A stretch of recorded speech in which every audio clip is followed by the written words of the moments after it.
Book of Heaven, Volume 20, Part 7.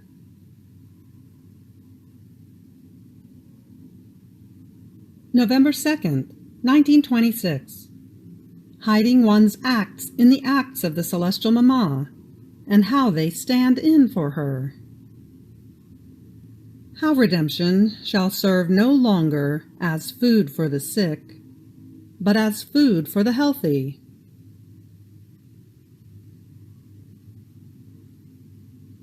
I continued my living in the divine Fiat, and while doing my acts in it, I absorbed light. And as it formed its reflections, as many threads of light came out, that formed a net of light, that extended over the earth, in order to catch the creatures. And Jesus, moving in my interior, told me, "My daughter, every time you make your round in my will, you take more light in order to form the net with which to catch the creatures. And do you know what this net is? It is my knowledges. The more knowledges I manifest to you about the eternal Fiat, the more I dispose and expand the net in order to catch the souls who must live in my kingdom. And this disposes the Lord to give them to you. When you make your round in our will, by virtue of it, your acts become light and extend so much as to touch the divinity and draw more light of truth into the midst of creatures." Then, while I continued making my round in everything that has been done in the Supreme Will, I arrived at everything that my Celestial Mama had done in it. And I said to her, "Sovereign Queen, I come to hide my little love in the great sea of your love, my adoration toward God in the immense ocean of yours. I hide my thanksgivings in the sea of yours. I hide my supplications, my sighs, my tears and pains in the sea of yours, so that my sea of love and yours may be one. My adoration and yours may be one. My thanksgivings may acquire the vastness of your own expanses. My supplications, tears, and pains may become one single sea with yours, so that I too may have my seas of love, of adoration, and so forth. And just as your sovereign height impetrated with this the longed-for Redeemer, so I too may present myself before the Divine Majesty with all these seas, in order to ask, to beseech, to implore the kingdom of the Supreme Fiat. My Queen Mama, I must use your very life, your very seas of love and of graces, to conquer it, to make it concede its kingdom upon earth, just as you conquered it to let the eternal Word descend. Don't you want to help your little daughter by giving me your seas, so that I may obtain that the kingdom of the Supreme Fiat come soon upon earth?" Now, while I was doing and saying this, I thought to myself, my Celestial Mama did not occupy herself, nor did she have great interest in the kingdom of the Supreme Fiat, that it might come soon to reign upon earth.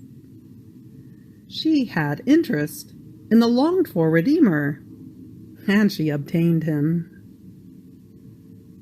As for the divine Fiat, that was more necessary, and that was to put perfect order between Creator and creature, she did not occupy herself with it, while it was up to her, as Queen and Mother, to reconcile the human will and the divine, so that the divine might reign with its full triumph.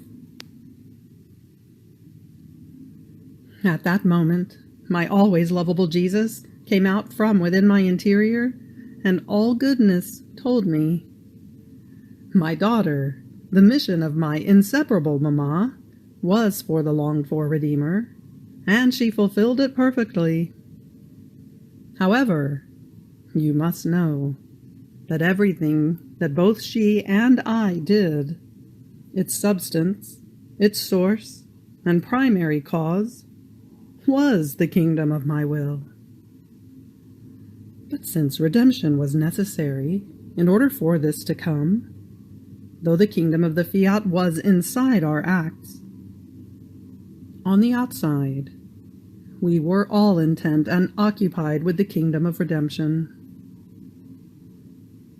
On the other hand, your mission is exclusively for the kingdom of the supreme will, and everything that the sovereign queen and I did is at your disposal, to help you, to stand in for you, to give you access to the divine majesty, in order to impetrate and ask incessantly for the coming of the kingdom of the eternal Fiat. In order for you to receive the good of the longed-for Redeemer, you should have done your part. But since at that time you were not there, my mamma stood in for you. Now you must stand in for her in her part for the kingdom of my will." So the mamma stood in for the daughter, and the daughter stands in for the mamma. More so, since the Queen of Heaven was the first daughter of my will, and because she always lived within our expanse, she formed her own seas of love, of graces, of adoration, of light. Now, since you are the second daughter of my will, what is hers is yours, because your mamma keeps you as a birth from herself, and she enjoys that her daughter be inside her own seas, in order to impetrate the so longed-for kingdom of the divine Fiat upon earth. Therefore, see how abundantly your mamma makes up for you, giving you all that is hers. Even more, she feels honored that her immense seas serve you in order to impetrate a kingdom so holy.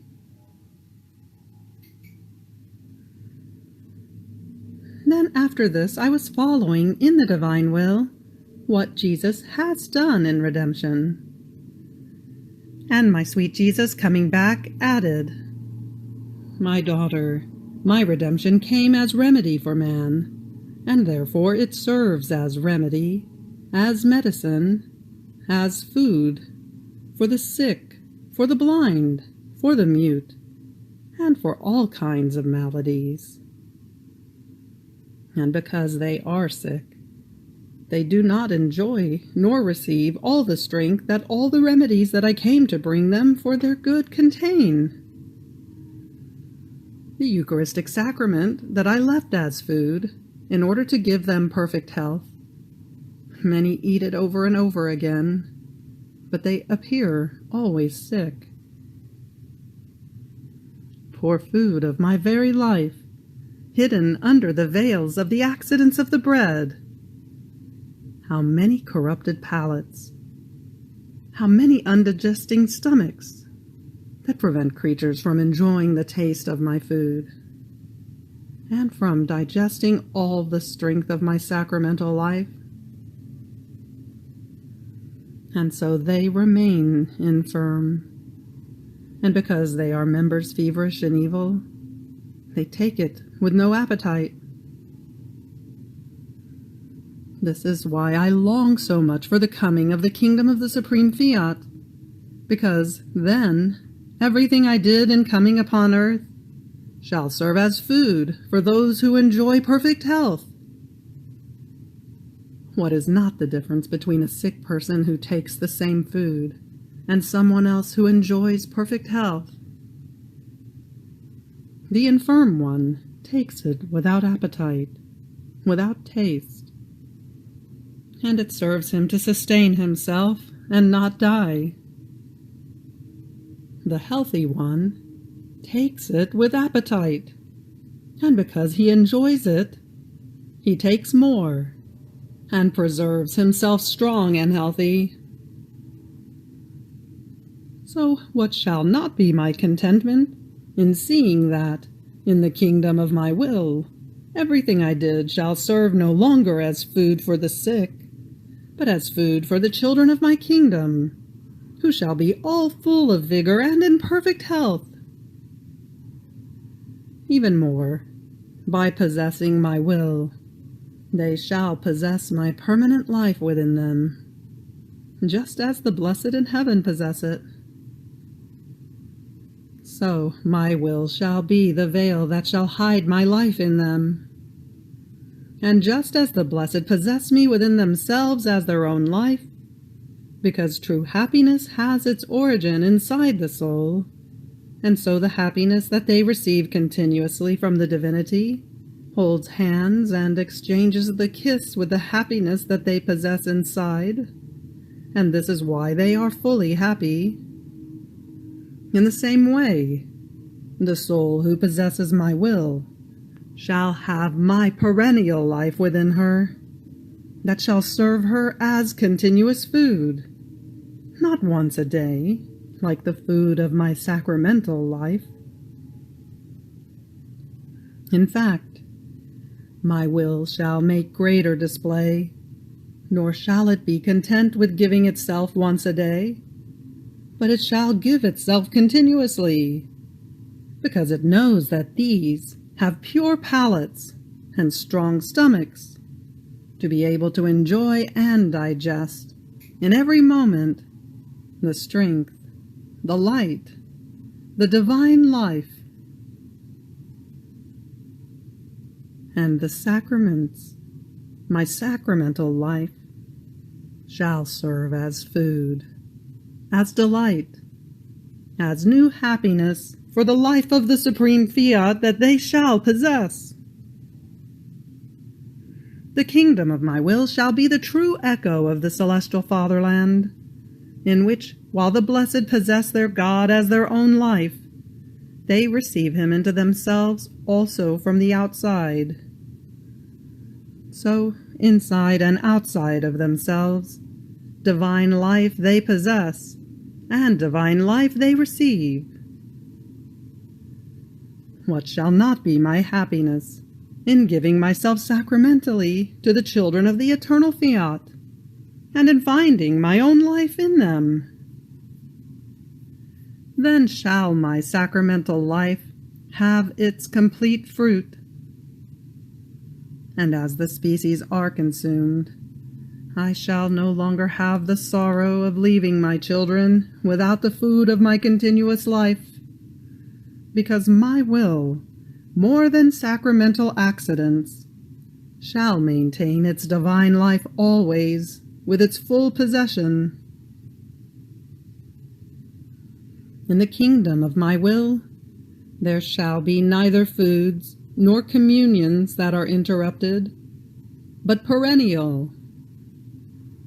And everything I did in redemption shall serve no longer as remedy, but as delight, as joy, as happiness, and as beauty ever growing. So the triumph of the supreme fiat shall give its complete fruit to the kingdom of redemption.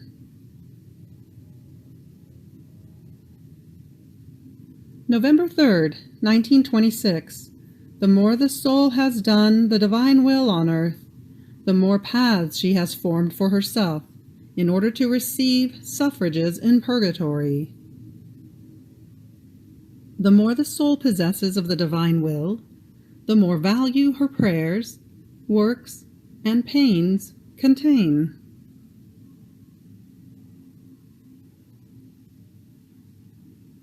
I continue to live all abandoned in the adorable will, and while I was praying, I thought to myself, how I would like to descend into the prisons of the purging souls, to release them all, and in the light of the eternal will, bring them all to the celestial fatherland. At that moment, my sweet Jesus, moving in my interior, told me, "My daughter, the more the souls who have passed to the next life have been submitted to my will, and the more acts they have done in it, the more paths they have formed for themselves in order to receive suffrages from the earth. So, the more they have done my will, forming for themselves the ways of communication of the goods that are present in the church and that belong to me, there is no path formed by them that does not bring to some a relief, to some a prayer, to some a diminution of pains. The suffrages walk within these royal paths of my will, to bring to each one the merit, the fruit, and the capital that one has formed for oneself in my will. Therefore, without it, there are no paths and no means in order to receive suffrages. Even though the suffrages and everything that the Church does always descend into purgatory, they go, however, to those who have formed paths for themselves. For the others, who have not done my will, the paths are closed, or do not exist at all. And if these were saved, it is because at least at the point of death, they have recognized the supreme dominion of my will. They have adored it, and have submitted themselves to it. And this last act has rescued them. Otherwise, they could not even be saved. For the one who has always done my will, there are no paths to purgatory. His path goes straight to heaven. And one who has recognized my will and has submitted to it, not in everything and always, but in great part, has formed for himself so many paths, and receives so much, that purgatory sends him quickly to heaven. Now, just as the purging souls had to form their paths to be able to receive suffrages, in the same way, the living, in order to send suffrages, must do my will in order to form their paths, so as to make their suffrages ascend into purgatory. If they make suffrages, but they are far away from my will, since the communication with my will is missing, that alone unites and binds everyone, their suffrages shall not find the way in order to ascend, the feet to be able to walk, the strength in order to give relief. They shall be suffrages without life, because the true life of my will is missing, which alone has the virtue of giving life to all goods. The more the soul possesses of my will, the more value her prayers, her works, her pains contain. And so she can bring more relief to those blessed souls. I measure and give value to everything that the soul can do, according to how much of my will she possesses.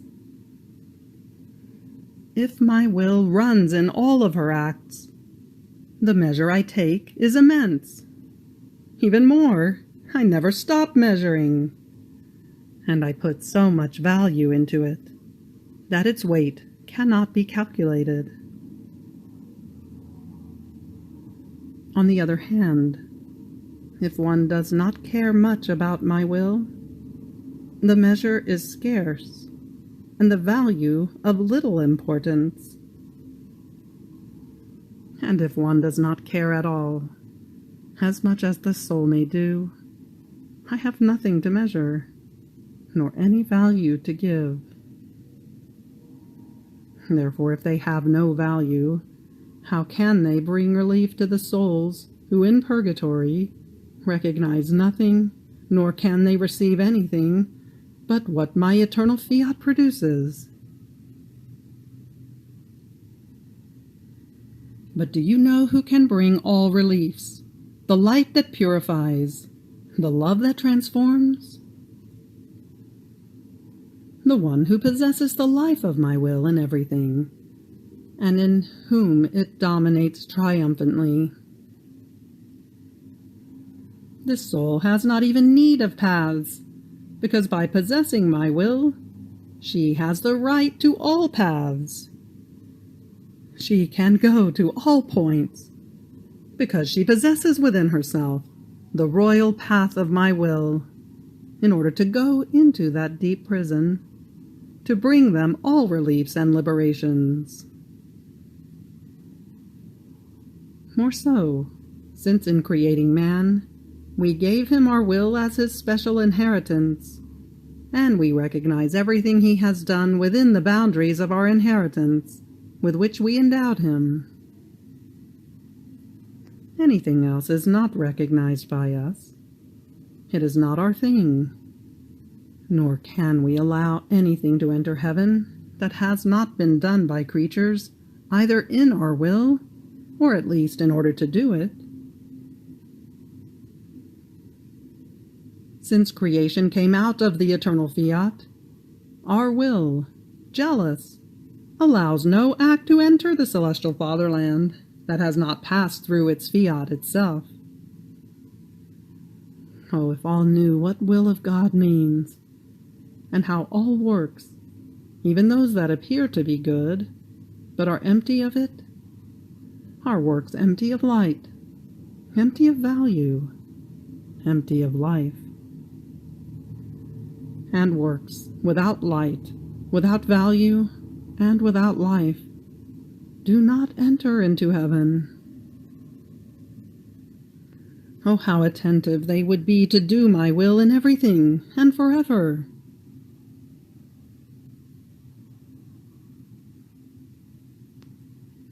November 4th, 1926. How the Most Holy Virgin was the faithful copy of her Creator and of all creation. How the divine will has the virtue of changing drops of water into sea. The divine will veiled within created things.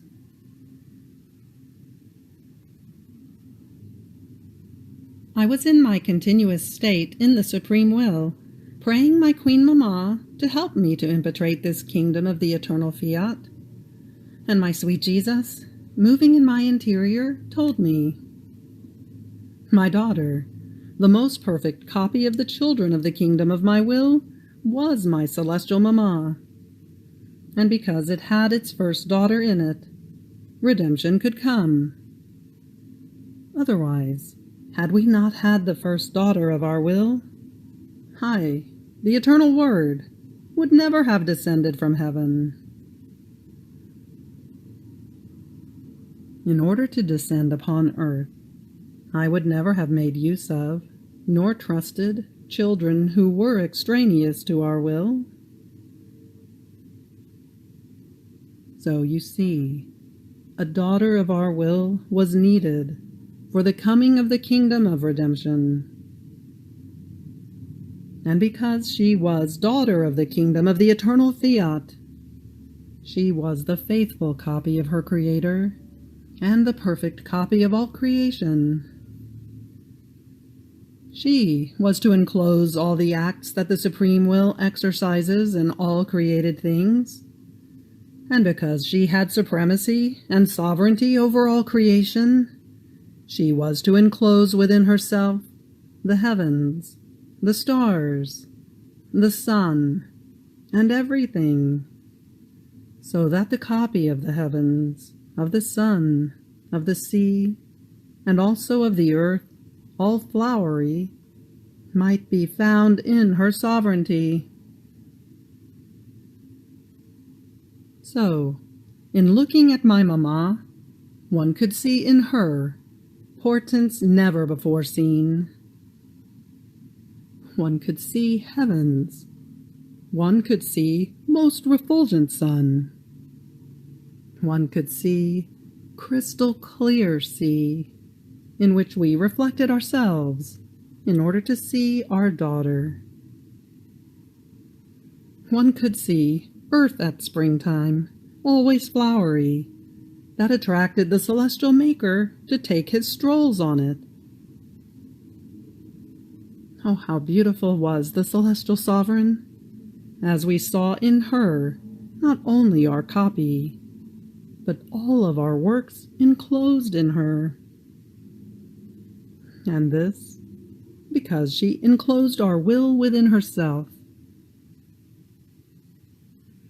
Now, for the coming of the kingdom of the supreme Fiat, another daughter of our will was needed, because if she were not its daughter, our will could entrust to her neither its secrets, nor its sorrows, nor its knowledges, its prodigies, its sanctity, its dominions. Just as a father and a mother enjoy making their goods known to their children, and making their children possess them, even more they would like to possess more in order to make them more rich and happy, so does my will enjoy making its goods known to its children, to make them rich and happy, of a happiness without end. Now, in the kingdom of the supreme Fiat, we shall have the copies of the sovereign queen. So she too longs for and awaits this divine kingdom on earth, in order to have her copies. What a beautiful kingdom it shall be! A kingdom of light, of infinite riches, a kingdom of perfect sanctity, and of dominion. Our children of this kingdom shall all be kings and queens. They shall all be members of the divine and royal family. They shall enclose all creation within themselves.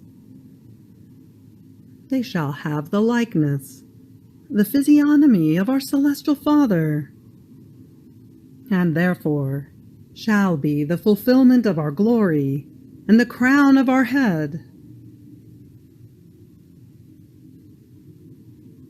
Then I remained thinking about what Jesus had told me, and I thought to myself, before she knew that she was to be the mother of the Word, my mamma had no pain or sorrow.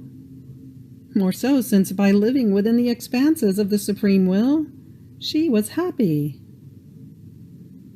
Therefore, among the many seas she possessed, she lacked the sea of pains. Yet, without this sea of sorrow, she impetrated the longed-for Redeemer. And Jesus, resuming his speaking, added, "My daughter, even before knowing that she was to be my mother, my dear mamma had her sea of sorrow. And this sea was the pain because of the offenses given to her Creator. Oh, how she grieved. And then this pain of hers was animated by a divine will that she possessed, and that contains the virtue of a font. It has the virtue of changing everything that is done in it, the littlest things, the drops of water, into unending sea. My will does not know how to do small things, but all great. And this is so true, that it was enough for us to open our mouth to say Fiat, in order to extend a heaven whose boundaries cannot be seen. One Fiat to form a sun that fills the whole earth with light, and many other things. This says in clear notes that if my will operates or invests an atom, a little act, that atom, that little act, becomes C. And if it bends down to do small things, it makes up for them with its regenerative virtue, making of them such a great number that man cannot arrive at counting them all. Who can arrive at counting how many fish and how many species are in the sea? How many birds, how many plants fill the earth? Therefore, the little I love you in my will becomes sea of love. The little prayer turns into sea of prayer. The I adore you into sea of adoration. The little pains into sea of pains. And if the soul repeats her I love you, her adoration, her prayers in my volition, and suffers in it, my will rises, forming gigantic waves of love, of prayers, and of pains, that go to unload themselves into the unending sea of the Eternal One, in such a way as to place the love of God and that of the creature in common, because one is the will of both one and the other. Therefore, the one who lets herself be dominated by my will possesses as many seas for as many acts as she does in it. And while she does little, she has much. She has a divine volition that delights in making of the little act of the creature a sea. And only with these seas can she impetrate the longed-for kingdom of the divine Fiat. This is why our newborn, the little daughter of my will, was needed, so that turning her little pains, her I love you, and everything she does, into seas that communicate with the sea of the Eternal One, she can have ascendancy to impetrate the kingdom of my will. After this I was thinking to myself, when my sweet Jesus speaks about his will, he always touches upon creation, for the most part. How is it? And Jesus, moving again, told me, my daughter, the one who must live in the kingdom of the supreme Fiat, must have as her beginning her origin, and everything that my will has done and is doing for love of her. In fact, my will is not loved because it is not known. Now, creation is the speaking life of my will. In all created things, my will is hidden like a noble queen, who in order to go out, wants to be known.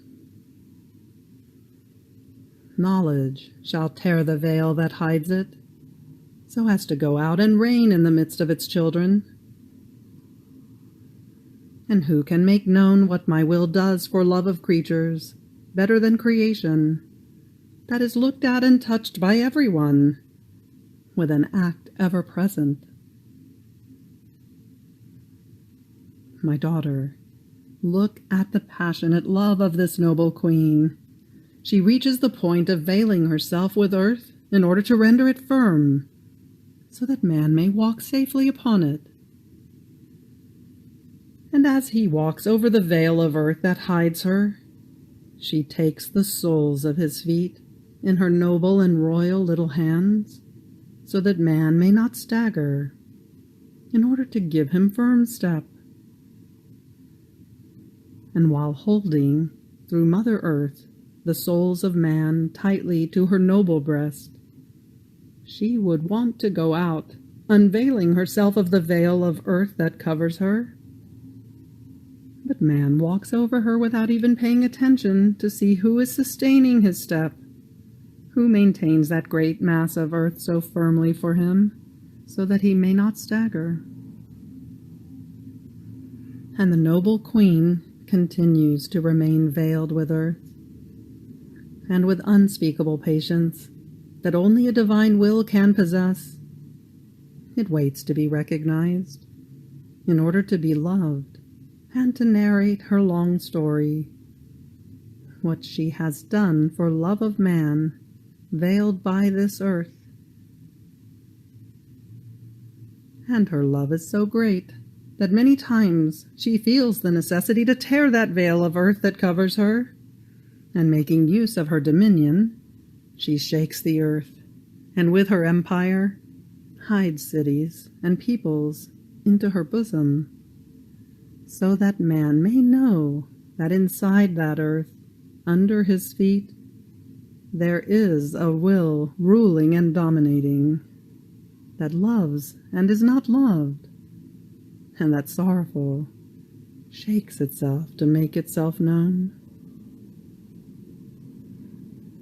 In the Gospel, one can read with wonder of when, prostrated at the feet of my apostles, I washed their feet, and I did not skip even the perfidious Judas.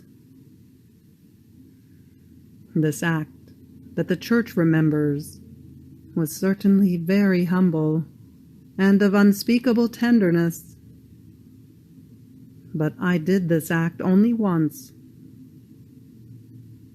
But my will descends even lower. It places itself under their feet with a continued act, in order to sustain them, to render the earth firm, so that they may not fall into the abyss. Yet no attention. This noble queen is waiting with invincible patience, veiled for so many centuries in all created things, for her will to be known. And when it becomes known, she shall tear the many veils that hide her, and shall make known what she has done for so many centuries for love of man. She shall say unheard of things, excesses of love that no one has ever thought of. This is why, in speaking to you about my will, I often speak about creation, because my will is life of all created things, and through them it gives life to all. And this life wants to be known, so that the kingdom of the eternal Fiat may come. Everywhere is my will veiled. It is veiled in the wind, and from within those veils it brings man its refrigerating freshness, as though caressing him, and its regenerative breath, in order to regenerate him continuously to new life, ever growing in grace. But the noble queen, veiled in the wind, feels her caresses being rejected into offenses, her freshness into ardors of human passions, and her regenerative breath being requited with a deadly breath against her grace. And she shakes her veils, and the wind turns into fury, and with its might it sweeps away peoples, cities, and regions as if they were feathers, making known the power of the noble queen hidden in the wind. There is not one created thing in which my will is not veiled, and therefore all of them are waiting for it to become known, and for the coming of the kingdom of the supreme Fiat, and of its full triumph.